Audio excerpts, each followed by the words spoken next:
Technologijos greitėja. Telefonai, kompiuteriai, internetas, bet ne lėktuvai. Po Concorde nutupdymo 2003 metus komercinė aviacija sulėtėjo, bet tai greitai pasikeis. Lockheed Martin X-59 nėra sukurtas skristi greičiau nei Concordas. Jis sukurtas tam, kad ištaisytų klaidą, kurią padarė Concordas. X-59 yra pažangus futuristinis orlaivis, tačiau pažvelkite giliau. Jis iš tikrųjų slepia paslaptį ir ši paslaptis gali pakeisti pasaulio keliavimo būdą. Aviacijos ir kosmoso technikos kūrimas yra beprotiškai brangus. F-35 Lightning II naikintuvo programa kainuoja daugiau nei $1,7 trilijonų ir kuriama 20 metų. NASA neturėjo tokio biudžeto ar laiko. X-59 programa turėjo tilpti į $248 milijonų. Lockheed Martin Skunk Works komanda, sukūrusi SR-71 Blackbird ir U-2 lėktuvus, nusprendė panaudoti atsarginės dalis iš nurašytų karinių lėktuvų. Jie neišrado dviračio iš naujo, jie tiesiog jį pavogė. Pavyzdžiui, važiuoklė. Naujos važiuoklės sistemos kūrimas reikalauja metų apkrovų, bandymų ir sertifikavimo. Lockheed inžinieriai nuėjo prie F-16 Fighting Falcon gamybos linijos ir paėmė važiuoklę iš ten. Ji buvo patikima ir prieinama. Kabinos gaubtas paimtas iš T-38 Talon mokomojo lėktuvo valdymo svirtis, iš F-117 Nighthawk, o varomoji sistema taip pat iš kito lėktuvo. X-59 varomas vienu General Electric F-414 GE-100 turboventiliatoriniu varikliu. Tai varikliu naudojimo F-18 Super Hornet, kuris yra JAV karinio jūrų laivyno pagrindas variantas. Tačiau nors dalys yra perdirbtos, orlaivio forma pakeičia viską. Lėktuvo ilgis – 99 pėdos, iš kurių 38 pėdas sudaro nosis, tai daugiau nei trečdalis. Masyvi, adatos formos nosis sukurta skrosti orą ir mažinti garso trenksmą. Apie tai vėliau. Siekiant aerodinamikos joje nebuvo lango. Priekinis stiklas būtų sugadinęs paviršių, padidinęs pasipriešinimą ir oro srauto trikdžius, todėl pilotą paslėpė viduje. Kovinio lėktuvo pilotas sėdi aukštai burbulinėje kabinoje dėl 360 laipsnių matomumo, o keleivinio lėktuvo kabina yra priekyje. X-59 lėktuvo pilotas sėdi toli fiuzeliaže, toli nuo nosies, visiškai uždarytas viduje. Pilotas priešais mato tik prietaisų skydelio galą ir ilgą nosies kūgį. Stiklo priekyje nėra. Ir tai kelia didelį klausimą. Kaip nutupdyti 10 tonų sveriantį eksperimentinį reaktyvinį lėktuvą, skrendantį 470 km/val greičiu, jei nematai tako? Tai NASA sprendimas XVS – išorinės vizijos sistema. Tai galutinis skrydžio pagal prietaisus evoliucijos etapas. Pilotas žiūri į 4K ekraną per visą skydelį, tačiau tai nepaprastas kameros vaizdas.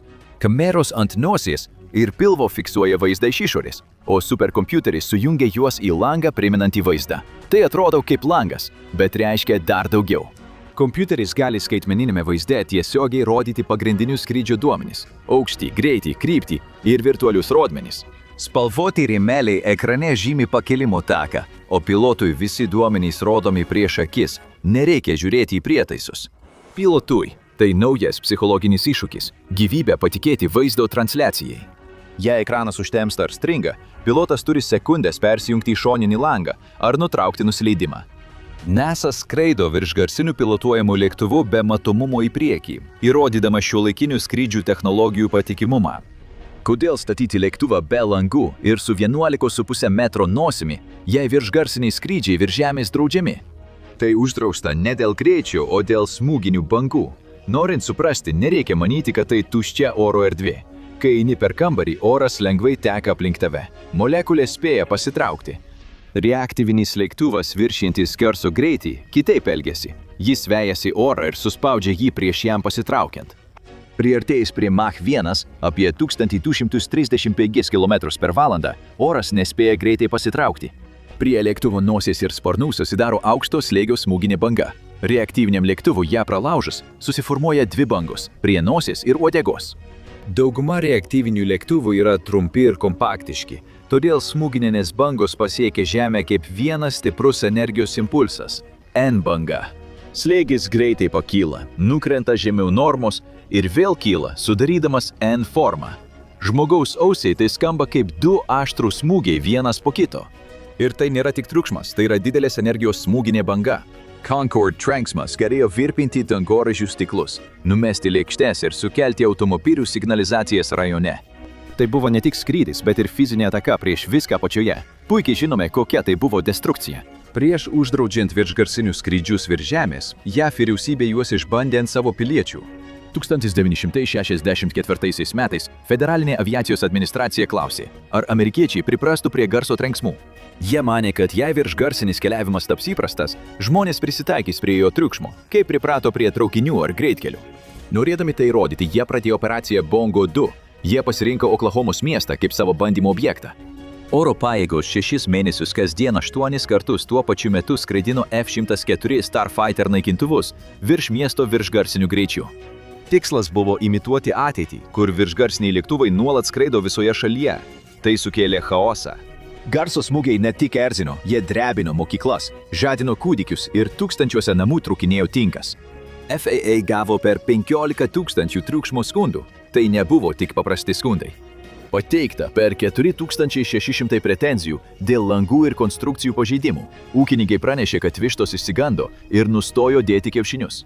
Statybininkai sakė, kad staigus trenksmai statybvietėse buvo pavojingi. Gyventojai patyrė akivaizdžią psichologinę naštą, nerimą, nemigą ir nuolatinę įtampą dėl galimo sprogimo. Eksperimentas parodė, kad N-banga neveikia civilizacijoje. Ši nesėkmė nulėmė 1973 metų taisyklę uždraudusią viršgarsinius skrydžius virš JAV ir panaikinusią Concordo verslo modelį. Concordas galėjo skristi 2,04 Macho greičiu, bet kirtęs Europos ar JAV pakrantę turėjo skristi iki garsinių greičių, todėl projektas tapo ekonomiškai nepalankus. Viršgarsiniai varikliai, skrendant lėtai, sunaudoja daug kuro, kad išlaikytų greitį ir tinkamai veiktų. Aviakompanijos už kelionę pirmin ir atgal prašė iki $12 000, todėl norinčių tiek mokėti už 3 valandų sutaupimą buvo mažai. Aviacijos inžinieriai 50 metų laikėsi šios taisyklės. Variklį galima pagreitinti, bet fizikos neapgausi. Iki X-59. Projektas prasidėjo nuo klausimo, ar galima pakeisti lėktuvo formą, kad smūginės bangos nesusijungtų. NASA inžinieriai superkompiuteriais modeliuoja milijardų oro molekulių judėjimą.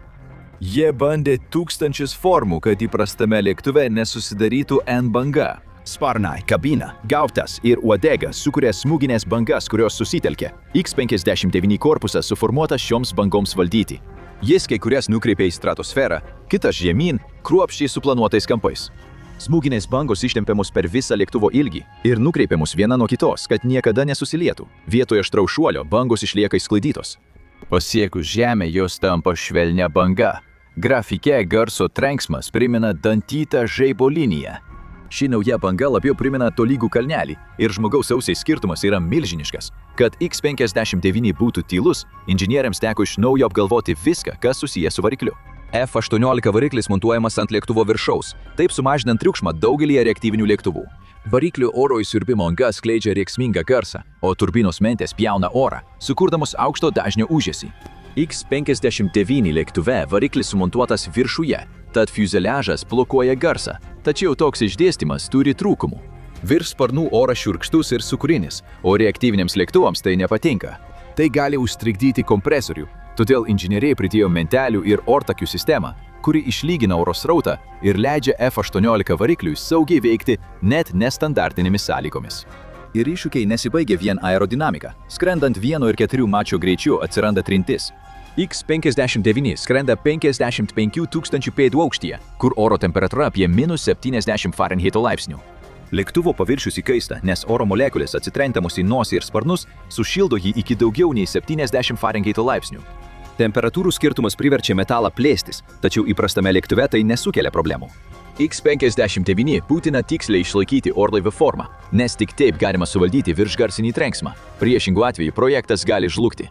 Mažiausias nosies išlinkimas gali paversti garsą stipriu trenksmu. Inžinieriai turėjo sukurti X-59 taip, kad skrydžio metu jis plėstųsi neprarasdamas formos. Jie naudojo stiprius kompozitus ir aliuminio lydinius atlaikančius temperatūrų skirtumus, o kuro sistemą pritaikė aušinimui. Reaktyvinis kuras pumpuojamas per sparnų šilumų kaičius, sugerdamas paviršiaus šilumą prieš pasiekdamas variklį. Kuras veikia kaip aušinimo skystis, apsaugodamas orlaivį nuo deformacijos, o vėliau jis sudeginamas varomajai jėgai. X-59 nėra tik lėktuvas, tai yra atsakymas į 50 metų problemą. Projektas oficialiai vadinamas Quest Mission – didioji viršgarsinė technologija. X-59 jau skraido virš Kalifornijos aukštosios dykumos, atliekant pradinius bandomosius skrydžius. Tačiau tikroji misija. Jis ketina išvesti lėktuvą iš dykumos ir įrašyti į istoriją. NASA bendruomenės bandymai padarys tai, ko dar niekada nebuvo. Jie tyčia skraidins viršgarsinį lėktuvą virš įprastų Amerikos miestelių. Kelios bendruomenės bus pasirinktos visoje JAV, kiekviena su skirtinga geografija ir orais. NASA turi stebėti, kaip garsinis smūgis sklinda Floridos drėgmėje, Arizonos karštyje ir vidurio vakarų šaltame tankiame ore. Čia prisideda ir visuomenė. Gyventojai esantys skrydžio trajektorijoje galės dalyvauti tyrime be jutiklių. Jie patys taps jutikliais. NASA sukūrė tam specialią mobiliąją programėlę. X-59 skris greičiau nei 1,4 mačio. Žemėje žmonės gyvens įprastai. Vedžios šunį, dirbs biure ar miegos. Po praskridimo programėlė klaus, ar girdėjo triukšmą ir prašys jį įvertinti. Žmogaus patirtis svarbiausia. Mašinos matuoja garsą, bet tik žmonės nusprendžia, ar jis blaškantis, gąsdinantis ar priimtinas. NASA tikslas paprastas – įrodyti, kad dunksėjimas yra pakankamai švelnus, kad su juo būtų galima gyventi. Jei duomenys pasiteisins, jie bus pateikti FAA ir Tarptautiniai civilinės aviacijos organizacijai. Jie teiks, kad greičio apribojimas yra pasenęs ir jį reikia keisti triukšmo apribojimu. Pramonė stebi, ar keičiamos taisyklės, nes tai gali sukelti rinkos sprogimą. Pagrindinis pretendentas – Boom Supersonic. Jie stato Overture, komercinį lėktuvą skraidantį 1,7 Mach greičiu ir jau turi išankstinių užsakymų iš United, American ir Japan Airlines. Greensboro, Šiaurės Karolina gamykla ruošiasi gaminti šiuos lėktuvus, tačiau dabar Boom verslo modelis pristabdytas. Be X-59 proveržio Overture virš garsinių greičių skris tik virš vandenyno. Jis iš New Yorko į Londoną skrenda per 3,5 valandos, bet skrendant iš Sietlo į Miami ar iš Tokijo į Paryžių tenka lėtėti iki garsinio greičio. Jei X-59 bus sėkmingas, Boom žemėlapis išsiplės, atsiras galimybė skristi virš žemynų. Skrydis Los Andželas New Yorkas truks 2,5 valandos vietoje 5. Bardžeras, dėl kurio viršgarsiniai skrydžiai virš žemynų buvo uždrausti, išnyksta. Tačiau yra viena didžiulė kliūtis. Greitis turi savo kainą, o 2026 metais ta kaina yra anglies dioksidas. Viršgarsiniai varikliai sunaudoja gerokai daugiau kuro vienam keleiviui, nei net pačios efektyviausios lėktuvų rūšys, pasaulyje siekiančiame nulinio anglies dioksido išmetimo. Daug kuro ryjantis reaktyvinių lėktuvų parkas yra ne tik brangus, bet ir viešųjų ryšių katastrofa. Todėl viršgarsinių skrydžių ateitis priklauso nuo tvaraus aviacijos kuro, arba SAF. Biokuras iš naudoto aliejaus, žemės ūkio atliekų ar oro anglies veikia kaip įprastas reaktyvinis kuras, bet gali sumažinti anglies dioksido išmetimą iki 80%. X-59 variklis jau yra suderinamas su SAF. Boom Supersonic nuo pat pradžių sukūrė Overture taip, kad jis galėtų skristi naudodamas 100% SAF. Argumentas paprastas. Taip, šie reaktyviniai lėktuvai sunaudoja daugiau kuro, bet tas kuras yra švarus. Tačiau virš X-59 kyla dar viena grėsmė. Būsimi keleiviniai lėktuvai skris 60 000 pėdų aukštyje, aukščiau nei įprastas oro eismas. Oras čia retesnis ir trapesnis. Azoto oksidai ir vandens garai šiame aukštyje gali pažeisti ozono sluoksnį. Įspėta, kad viršgarsinių lėktuvų flotilė gali dar labiau paveikti ozono sluoksnį. Inžinieriai kuria lieso tekimo variklius azoto oksidams mažinti, bet tai tebėra iššūkis. X-59 tyrinėja ne tik triukšmą, bet ir atmosferą. Antžeminiai ir dangaus jutikliai kartu tiksliai stebės išmetamųjų dujų poveikį oro sluoksniams. NASA orientuojasi į verslą. Pentagonas turi kitokią darbotvarkę. Stealth technologija naudojama F-22 ir F-35 slepia nuo radarų, bet svarbus ir vizualinis, garsinis slaptumas. Reaktyvinis lėktuvas, skrendantis virš garsinių greičių be garso, smūgio keičia žaidimo taisyklės. Šiuo metu, jei naikintuvas turi kirsti šalį, kad perimtų grėsmę, jis turi rinktis tarp greičio ir slaptumo. Virš garsinių greičių skrendantį objektą garso smūgis išduoda 80 km spindulių, o tylaus garso smūgio technologija užtikrina akustinį slaptumą. Ateities perimėjas galėtų skristi per priešo teritoriją 1,5 mačo greičiu, o ant žemės girdėtųsi tik tylus, lengvai ignoruojamas dundesys. Priešo gynyba nespės reaguoti. X-59 ne tik viršgarsinis, jo duomenys leis kurti dar greitesnius orlaivius. Viršgarsinis greitis – 1,5 machai, hipergarsinis – virš 5 machų. Skrydis iš New Yorko į Tokiją truktų 90 min. Hipergarsinis skrydis sukelia daugiau karščio ir sudėtingesnės smūginės bangas nei viršgarsinis. Iš X-59 išmoktos šilumos ir triukšmo valdymo pamokos artina prie suborbitinės ateities. Pasiekus 1,4 macho greitį įmanoma ir 5 machai. Aviacija pasiekė lūžio tašką. Pastarieji 20 metų buvo lėtesni už praeitį. Concorde įrodė greičio pranašumus, bet turėjo daug trūkumų. X-59 įrodė, jog galima suderinti greitį ir tylą. Artimiausi 3 metai bus išbandymas. Bandomieji skrydžiai Kalifornijos dykumoje parodys tikslius duomenis, o virš bendruomenių psichologinius duomenis. Rezultatas? Tai ne tik greitesnis lėktuvas, jis gali keisti gyvenimą ir darbą. X-59 su ilgu priekiniu korpusu bei be langų kabinoje visiškai nepanašus į įprastus lėktuvus. Kai jis rieda į pakilimo taką Palmdale ir ruošiasi įjungti F-18 papildomą degiklį, Jis stumia pramonę į priekį. Komercinė aviacija to nedarė dešimtmečius, o jo pasirodymas reiškia viena – viršgarsinis skrydis sugrįžo. pažiūrėkite Trečiojo pasaulinio karo paskutiniojo teismo dienos lėktuvą E-6 Mercury arba spauskite šį vaizdo įrašą.